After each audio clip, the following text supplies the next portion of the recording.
Dewan Perwakilan Rakyat Daerah atau DPRD Kabupaten Nganjuk menggelar rapat paripurna membahas 4 raperda yang selanjutnya akan dibentuk pansus yang dalam waktu 3 bulan ke depan diharapkan selesai pembahasannya.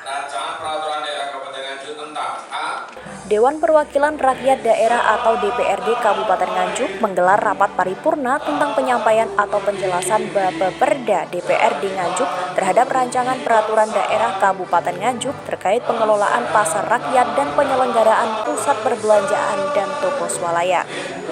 Kemudian penyampaian atau penjelasan Bupati Nganjuk terhadap rancangan peraturan daerah Kabupaten Nganjuk tentang perusahaan perseroan daerah Bank Perekonomian Rakyat Nganjuk Ladang serta rancangan pembangunan jangka panjang daerah Kabupaten Nganjuk tahun 2025-2045.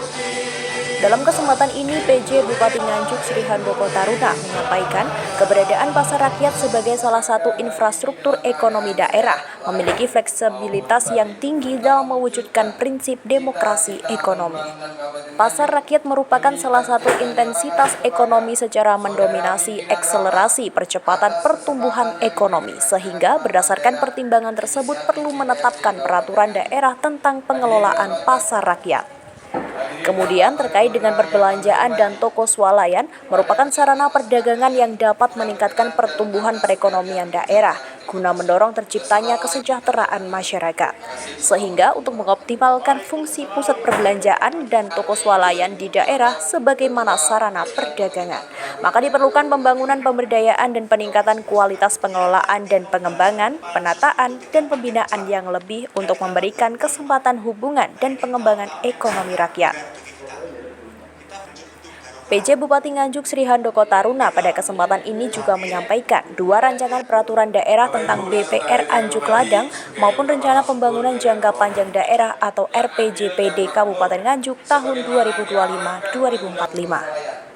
Terkait dengan BPR, ada perda yang harus direvisi karena sebagai amanat Undang-Undang Nomor 4 Tahun 2023. Terkait dengan BPR, ada perda yang harus direvisi karena sebagai amanat Undang-Undang Nomor 4 Tahun 2023 bahwa nomenklatur perkreditan harus diubah menjadi perekonomian. Sedangkan RPJPD Kabupaten Nganjuk tahun 2025-2045 merupakan amanat undang-undang yang harus dikerjakan sebagai titik tolak ukur pembangunan Kabupaten Nganjuk ke depan.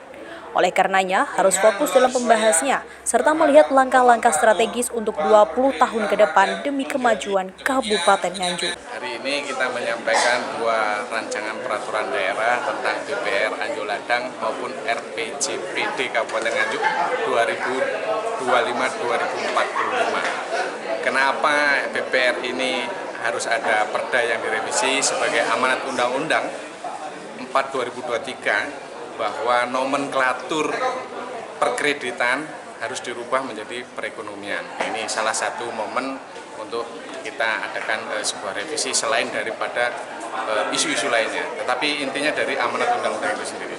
Sedangkan RPJPD 2025-2045 ini adalah memang amanat undang-undang yang memang harus kita kerjakan sebagai titik tolok ukur pembangunan Kabupaten Nganjuk ke depan. Oleh karenanya, betul yang disampaikan harus kita fokus membahasnya, harus kita melihat langkah-langkah strategis 20 tahun ke depan untuk kemajuan Kabupaten Nganjuk.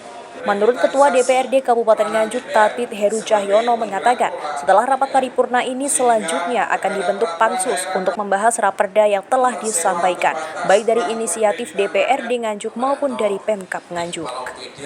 Mengingat masa kerja DPRD Nganjuk hingga bulan Agustus mendatang, maka akan dimaksimalkan pembahasan 4 raperda tersebut. Terima kasih. Tadi sudah sama-sama kita dengarkan bersama bahwa agenda hari ini penyerahan raperda baik dari inisiatif maupun dari eksekutif, 2 dari inisiatif DPRD dan 2 dari eksekutif.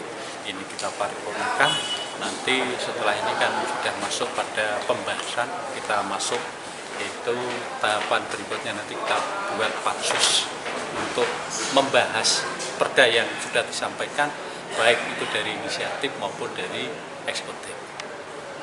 4 perda. Setelah ini prosesnya butuh berapa lama? Setelah ini kami membentuk nanti pansus. Setelah pansus maksimal itu 3 bulan. Masa kerja DPRD terakhir kan Agustus, Mei, Juni, Juli, Agustus. Tentu ini juga menjadi bahan pertimbangan. Saya nanti akan mengumpulkan kepada teman-teman fraksi, kalau memang semuanya bisa menyelesaikan dalam sisa masa jabatan ini, tentunya nanti akan kita bahas dengan teman-teman Pansus, masing-masing fraksi untuk mengirimkan anggotanya dan mempunyai komitmen untuk selesai membahas dalam masa jabatan yang tinggal beberapa bulan. Kalau tidak memungkinkan, berarti nanti kita bahas untuk periode berikutnya.